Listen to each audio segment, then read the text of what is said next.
Hi, I'm Estefano Ramirez, co-founder of Tonsma and host of the Web3 Growth Podcast. Today, we are going to talk about using Web2 and Web3 data to drive growth. Um, Today, joining us is Apurv Kaushal. I hope I said that correctly. Yeah, who's you also got the co who's also the co-founder of Intract, which is an amazing Web3 marketing community on Discord. Apurv comes from a McKinsey company and has a strong background in data analytics. Welcome. Thanks a lot, Estefano, for bringing me here, and super excited to speak to you. And thank you for your kind words too about Intract. Awesome. So tell us a bit about your background and how you ended up in Web3 then. Yeah, sure. So I think when I graduated from my university back in 2018, that's when I had my first startup, which was about building this educational community of students to take informed career choices. And then while I was doing that, I just learned some of these chops about community building and got to know about Web3 also passively, at least as an investor. Then I did the most Web2 move ever. I went to McKinsey and Company, which is a leading conglomerate that sort of does consulting. I was a consultant there, and I lost track with Web3. But then I think 2 years into the firm, I realized I wanted to do something more with tech. Given I was investing in Web3, at least from as an investor, I knew about the space, so I decided to take some time off work, figure it out. Got lucky to have two of my friends from college as well joining me in this journey. And then we spent, I'll say, 3 months just researching the space, speaking to marketers, founders of Web3 startups, understanding, what do they think about the space. And I think what was super exciting was just realizing that, look, this is the future of the internet, and probably, I can play a part in building it in my 20s. So that's what, sort of got me excited and interested into it. And then we were fortunate enough to also have, I'll say, a few investors look at us and say, what, we'll fund you for whatever you're building. And so here we are at Intract, building the best marketing think tank out there, of which you're a part of. And along with that, even some of the other marketing tools on the side. Yeah, I must admit, Intract, and for my listeners out there, Intract is a an amazing community of just Web3 marketers. We have some really high profile names in there. But aside from the profile names, I think the content that is provided and that is shared within the group definitely triggers a few of my brain cogs and makes me think. So yeah, it's a brilliant place to be for sure. So let's get right into it. Sure. I'll start with asking a question that I already know the answer to, but I'd like to see what you think. So do you think Web3 people often use data to inform their strategies? Okay. So, I mean, not really. I mean, most us factory founders and marketers that have worked with in the past, they have never looked at data as closely as I request them to do.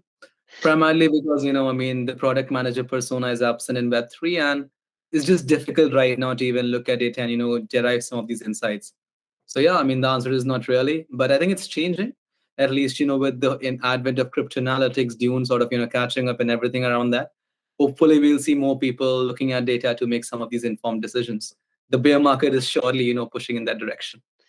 Yeah, absolutely. I think it's crazy how in a bull market you just don't have time because everyone's so excited. Everyone's so like, oh, we need to do this, we need to do that. Oh, you don't really have time to do the actual really important things, which I guess the bear market gives you time to do that. It also forces you to look at where your success is coming from and where you should be focused on more, which is yeah, very interesting. So. What are the essential metrics and data points that you look to inform your sort of strategies and tactics and that sort of thing?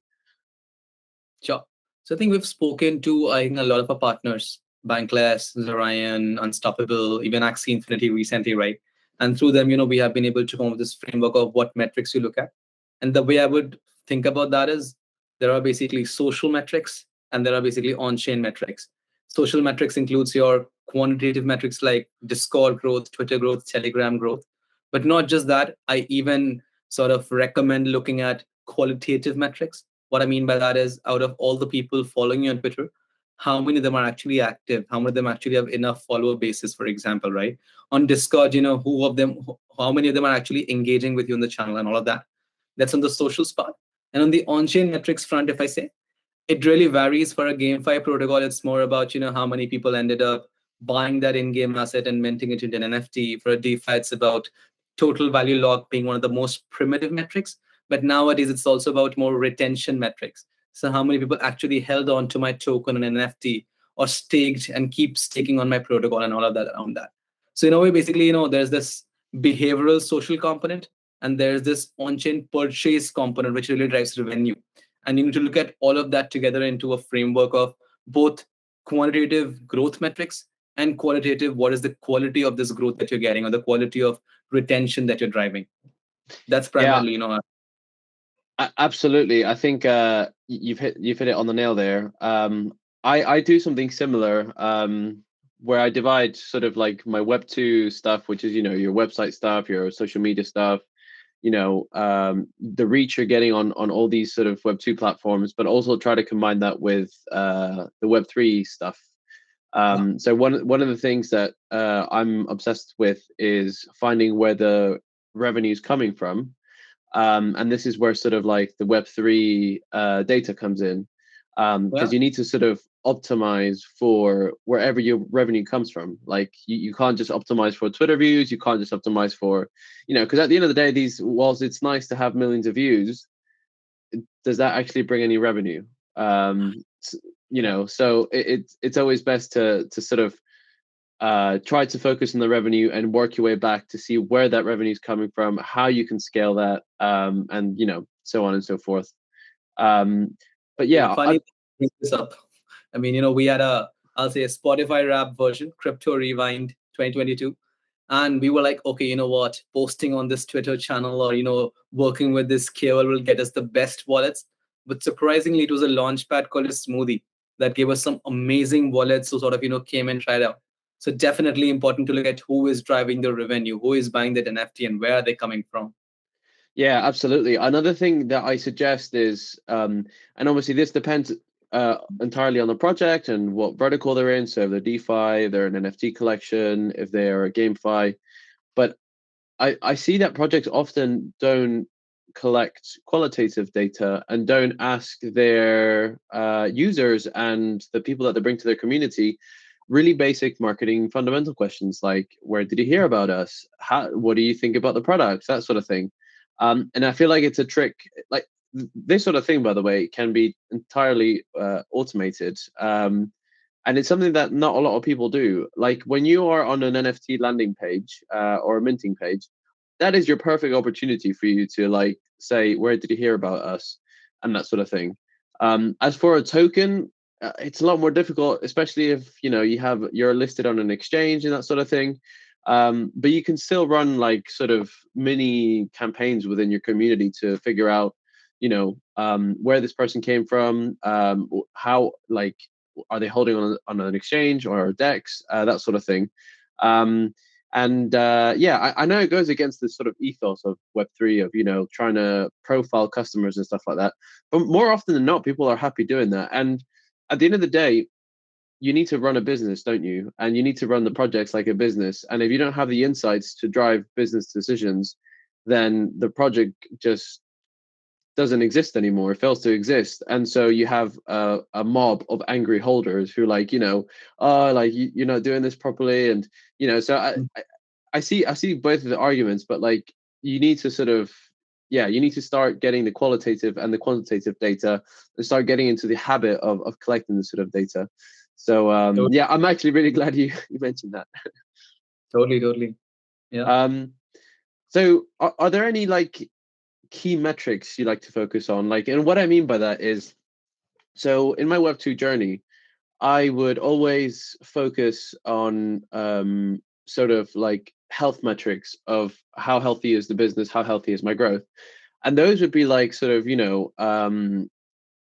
revenue related metrics. Again, going back to revenue. So what's my monthly recurring revenue? What's the, revenue source, total revenue per source, customer acquisition costs, churn rates, that sort of thing.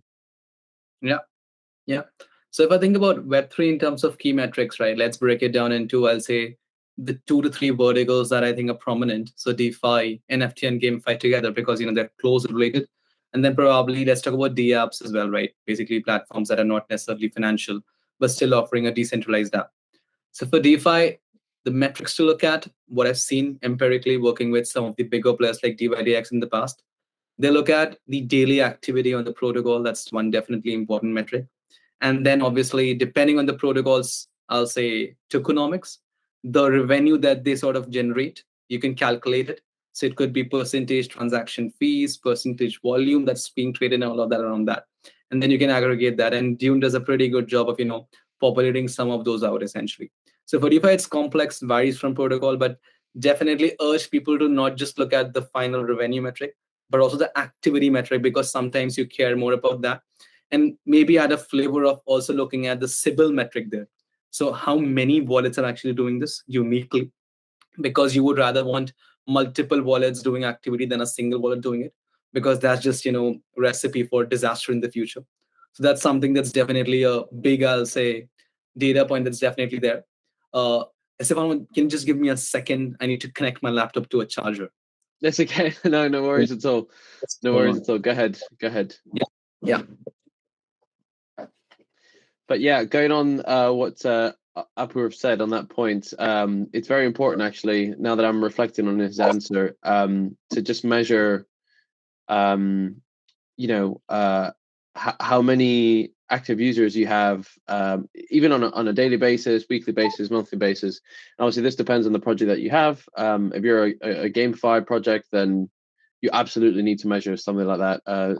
If you're a DeFi project as well, and the NFT collection and the NFT space, I guess it depends. If you're like a PFP NFT, your metrics would change compared to obviously the DeFi and that sort of thing.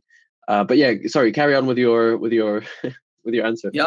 Sorry, folks, back again. So yeah, I think like I was saying, DeFi, it's important to look at activity as well as the total revenue generating metric, but also the Sybil resistance of that. For an NFT, like you mentioned, depending on the NFT, it really varies. But empirically, I think holding period is an important metric to look at, because you'd rather want to see how many of your holders really persist in the ecosystem.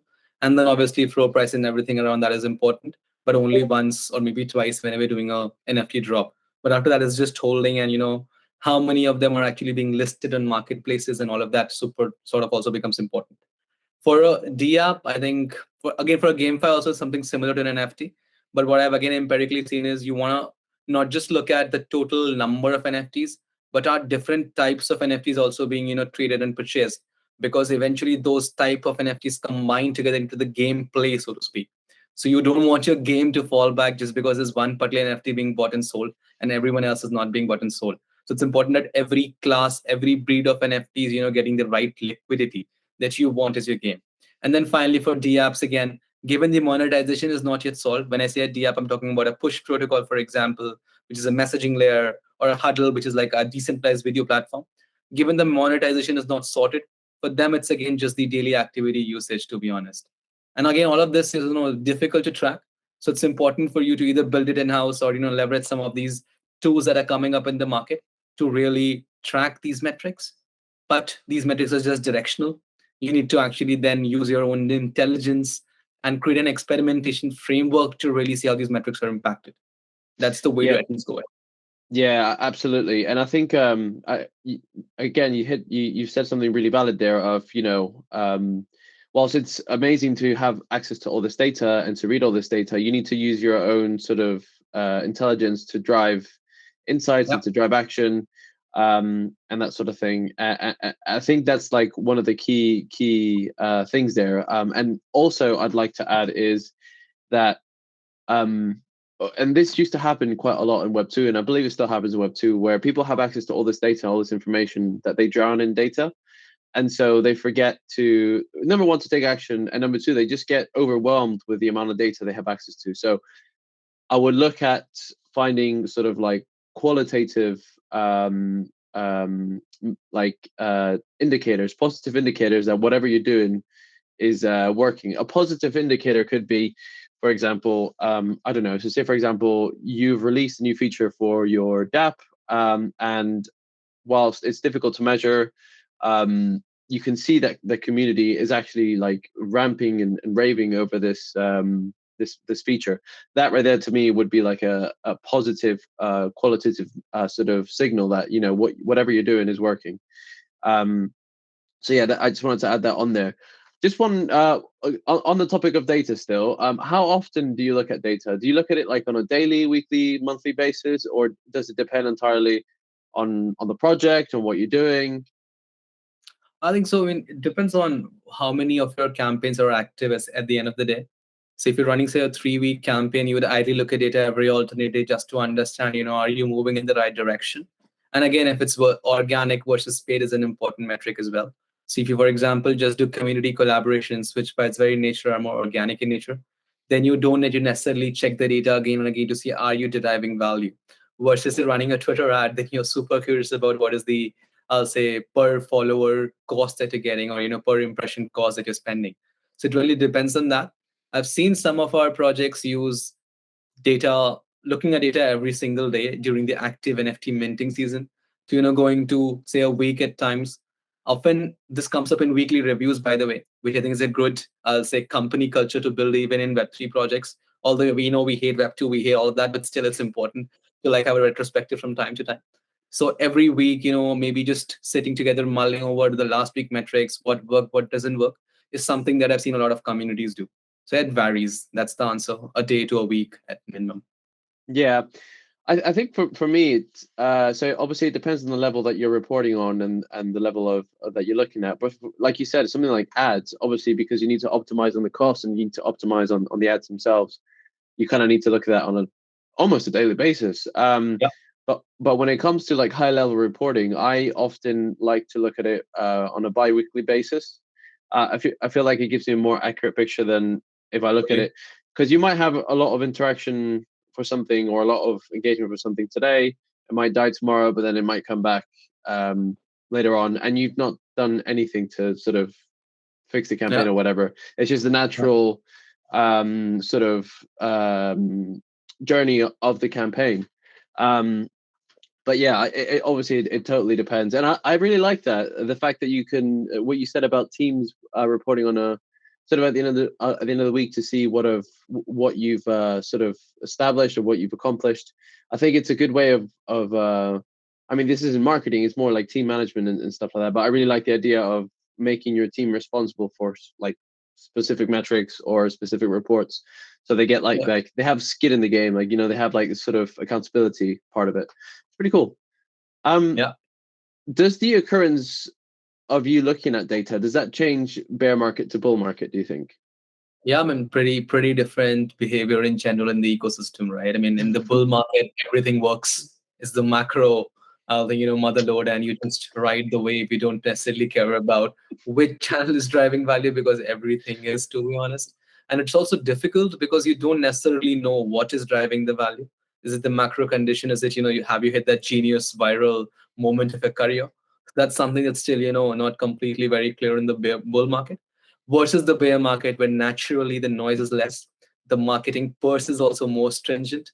So now you care more about looking at the data and understanding what's working, what's not working. Because, well, as a startup, as a company, you have only a finite runway, and you would rather spend that money on the marketing and growth budget much more wisely. So it drastically differs. And even the nature of data is very different. I mean, the same keywords in the bull market will give you amazing results. In the bear market, well, you need to be more cautious about it. So definitely different. Yeah, I definitely somewhat agree with that. I would say that if you use the bear market to position yourself to create the habit of collecting and reporting, and even having like a high level dashboard where you can see where things are coming from and stuff like that, I think maybe that would put you in a better position when it comes to coming back to the bull market Sure. and stuff like that. But yeah, so what are some cool tactics and strategies you've implemented based on data? Sure. So I think there are, I'll say, 2, 3 very interesting anecdotes that come to my mind working with some of our projects. So one, I think, cool tactic was just looking at the data of launch pads for our own crypto rewind campaign and realizing, well, they are working amazingly well for us. So doubling on that, right? So we started with the smoothie campaign. It gave us some, I'll say, 500 wallets in 15 hours, so roughly around that. And all these wallets were having, I'll say, $400 to $500 of an average worth. That's a pretty, Well, good profile of wallets that you're sort of getting, right? And by the way, all of this is anonymously being tracked completely on-chain data, right? So nothing, that's infringing privacy. So when we realized that, we realized we need to double down on it. So we ended up partnering with Product Hunt, doubling down on Smoothie and everything around that. So that was pretty cool. Second, I'll say pretty interesting insight that comes to my mind is we were actually trying to work with a key opinion leader or an influencer in the Twitter space. And they were initially very apprehensive about whether this will add value. So we told them, hey, you know what? Let's do it like this. Why don't you run it for a day? And then if it really performs well, then we essentially, double down on it and we then pay you more versus, paying everything up front. And luckily they agreed. So that kind of a model where you were doing a more performance-based KOL campaign was something that was super interesting. And through that, we actually got, I'll say, a much better ROI. Roughly, I'll say for every $10 spent, we were able to get wallets that were in the range of even thousands of dollars of an average worth. So that was pretty interesting. So those, I'll say, are the other two most recent examples that come to my mind. But on top of that, I'll talk about another project, right? So they were in the Solana ecosystem, and they did this NFT vesting contest. Idea being, you should hold certain classes or breeds of NFT for the game, and if you held all of them together, then you qualify for a egg or for a token that's special in the game and everything around that.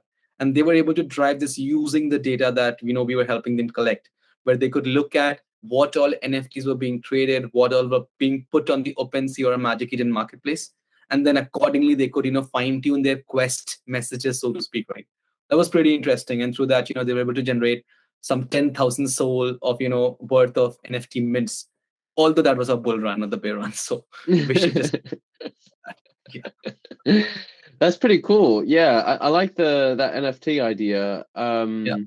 I think so. For me, one of the examples I could give is once we started. So with Vemp, we started looking at Etherscan and Binance BSC scan to see sort of how our holders interact. I think one of the key things for me was what other tokens do our token holders have, and that right, just that in itself will tell you a lot about your token holders. So Vemp at the beginning was a metaverse project, and we recently rebranded to a blockchain gaming project. And whilst we were a metaverse project, I did this sort of like blockchain explorer research thing, and I realized that most of our holders were meme token holders as well. So most of our holders were proper degens, basically. And so what I did with that is I started. Obviously, I didn't want to like let go of the degens, because at the end of the day, the degens is what got us to where we were. Yeah. And so I started then creating campaigns specifically for the degens, so something tailored specifically for like degen culture.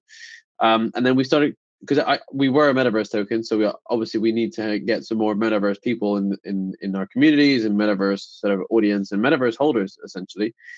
And so we started running some campaigns around the metaverse. So because we have lands in the Sandbox and Decentraland, we started hosting online events, and we did a really big event actually on the Sandbox. We had our partners Sandstorm help us with the build and stuff, and we hosted like a quite a big sort of party. I think we had around maybe like just nearly 100 people joined the party, and I think it was our first one, and honestly it was a success. It was a really cool way of engaging with the audience, and bringing them something more sort of interactive outside of your typical Telegram and your typical Discord. So yeah, I think that was quite cool. Another thing from Blockchain Explorers that you can do is, which we've done, is how often do people interact with staking platforms and stuff like that. So because we offer staking, we decided to find out who interacts with staking platforms on a regular basis, and then find a way to engage with them.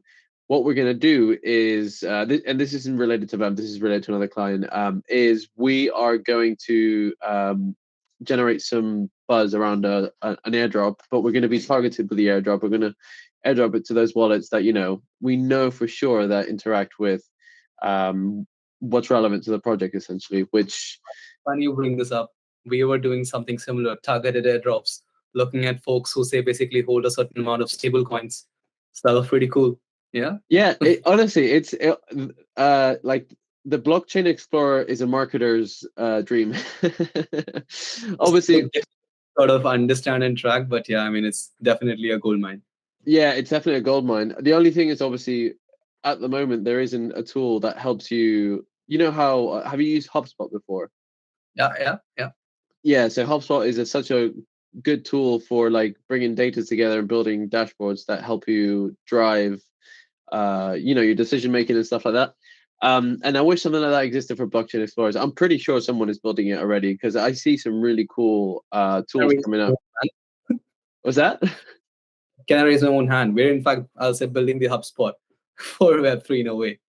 Yeah. Oh, what? Intract is building the HubSpot for Web3. Oh, wow. I didn't know that. I thought you guys were just like a community of marketers coming together. I love your approach, by the way. Yeah. So I think we started with the product, right? But soon realized, we needed more Web3 native minds to help us with the product design. So that's how we started the community. And then the community started giving us so much. We were like, we want to give it back to. So we ended up, sort of getting this community to grow up. And we're building sort of the HubSpot of Web3. And which is like one question to you, Estefan, right? You talk about Web2 and Web3 data sort of, being merged together. How do you do it right now? Because, we ourselves have been building a tool that can help you do that. So just curious, how do you do it right now? So the way I do it is, unfortunately, I have to get a lot of tools. So I use a lot of tools. So in terms of like the Web2 stuff, I use HubSpot for all the reporting on the Web2 side. So anything from website, from Twitter, from all the other social platforms that we use. But in terms of like community management, I use Ahoy Connect. Now, okay, yeah, Ahoy Connect is really good because I think there's other platforms that do the same thing as Ahoy Connect. But what they do is that they give you granular data. You can get quite clever with it. You can see whether if you've launched a campaign, how is it actually the talk of the town? How often are people mentioning certain keywords? How often are people mentioning your campaign, interacting with a certain piece of content, that sort of thing. So yeah, for me, Ahoy Connect is definitely my go-to for community management. In terms of like blockchain explorers and stuff like that, so for us, that's quite manual. We've developed, we're sort of developing something in-house. Well, obviously we're not going to sell it because it's just obviously you'd have to build another company and stuff. But like it's for internal use. Obviously, we have tons of other marketing agency. So it's something that we want to sort of develop internally and have it as an added value to our customers and stuff.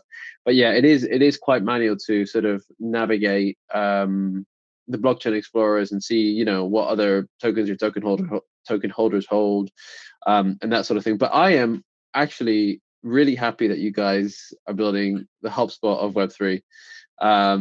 Because I'll be happy to come back, also show you a demo of the product pretty soon. It's just getting live. We had a V3 launch recently, just testing it out, and hopefully I can show it to you. Yeah, awesome. I'll be more than happy to get my hands on there and provide you any feedback. Look for feedback. At max feedback. But yeah, do you ever marry up Web2 data with Web3 data? You see, I think that's one of the most common questions I've heard, right? Do you do it? And then how do you do it? And how does the community perceive it, right? I mean, those are all tied questions under the same umbrella. And I think you did briefly touch it when you said most people don't necessarily care about them being tracked. We also heard similar responses from the community. In fact, we got some 10,000 people in one of our communities to connect their wallets to Discord without, any, I'll say, very high profile campaigning strategy. That being said, yeah, the answer is yes, we do tie Web2 to Web3 data.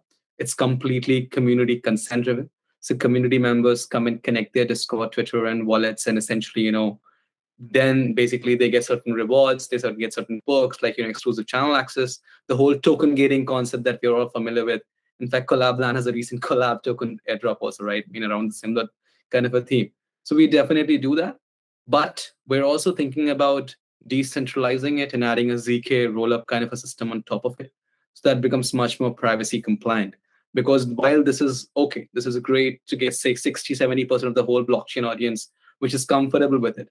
Also, the real meat, the best whales, the most crypto native degens actually care about anonymity and privacy.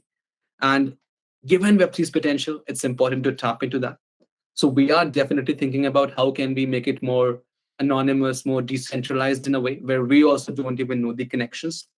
And I think ZK technology, the zero knowledge proof technology, is I think a great way to sort of move in that direction. But still early days. I won't really say we are there yet, but hopefully we'll build something in that direction too.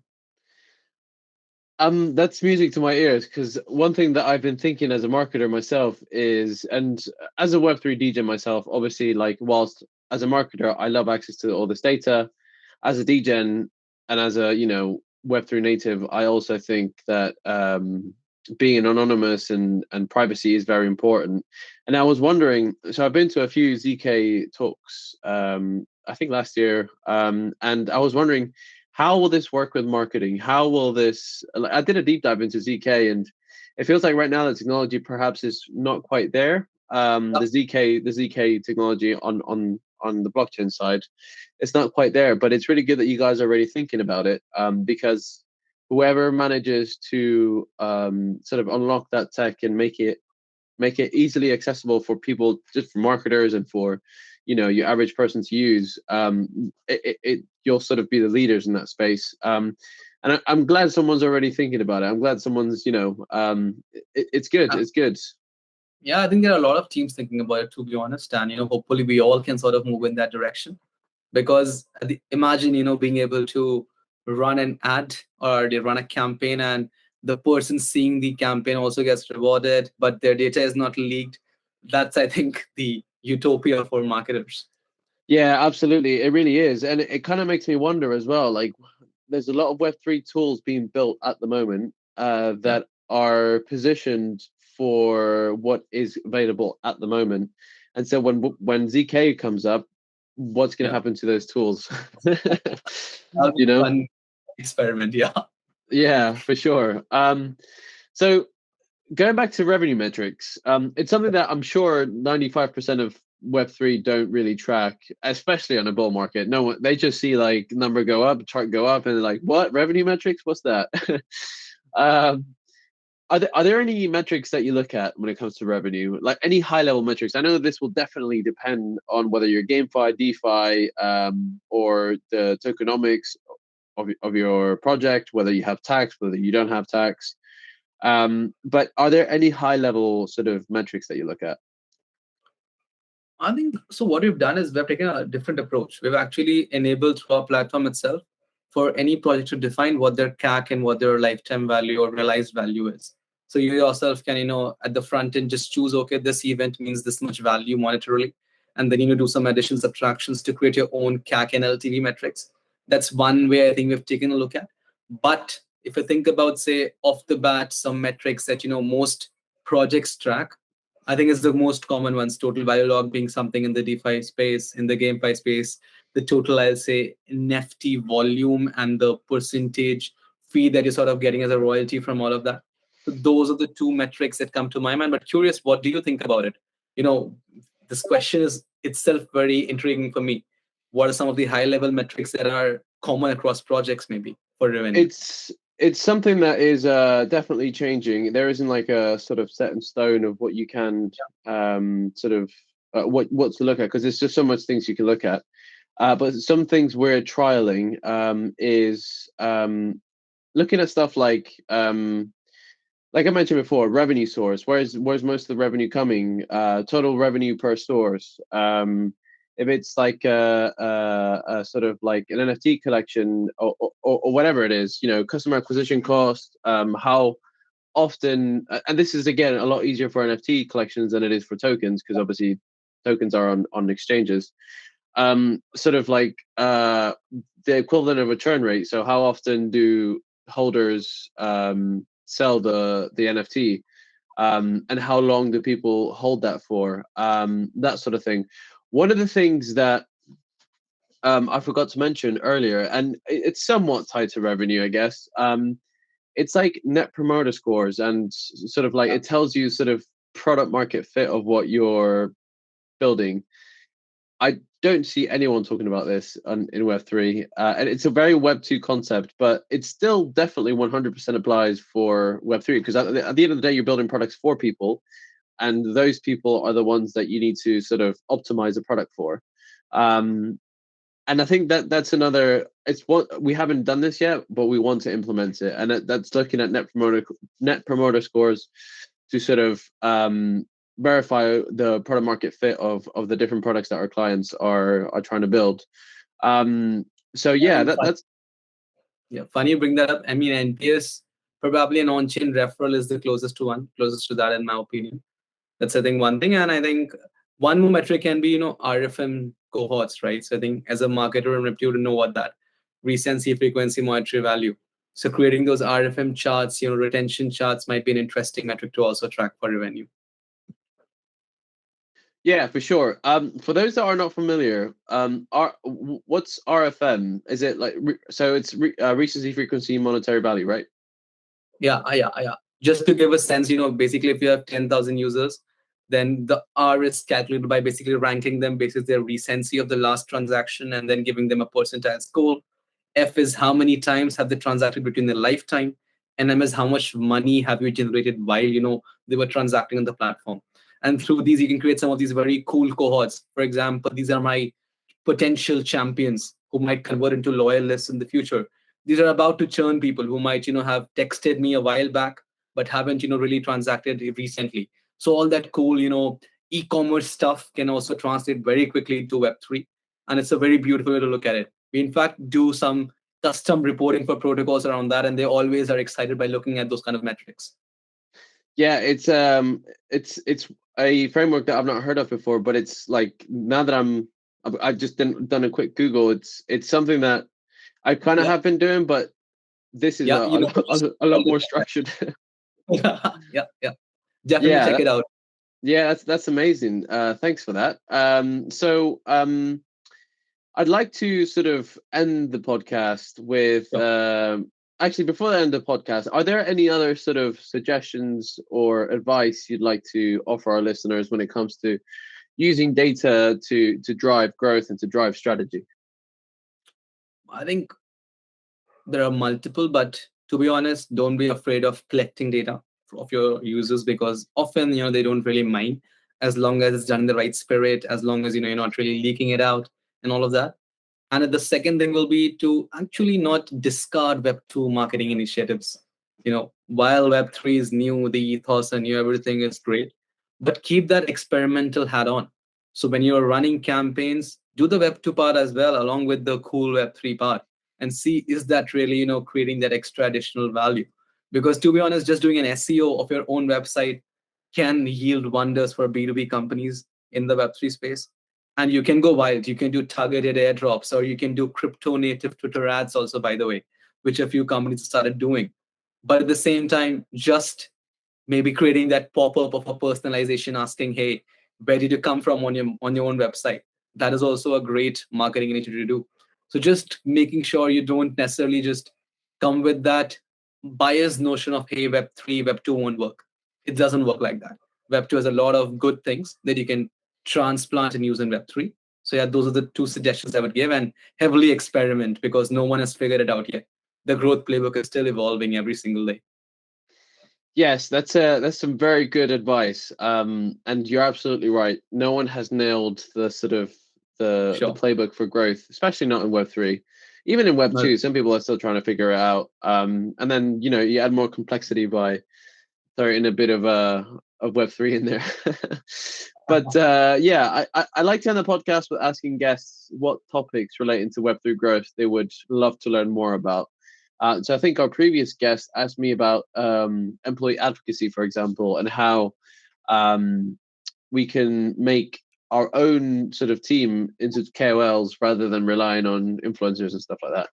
So is there any other topic that you feel like you would love to learn more about?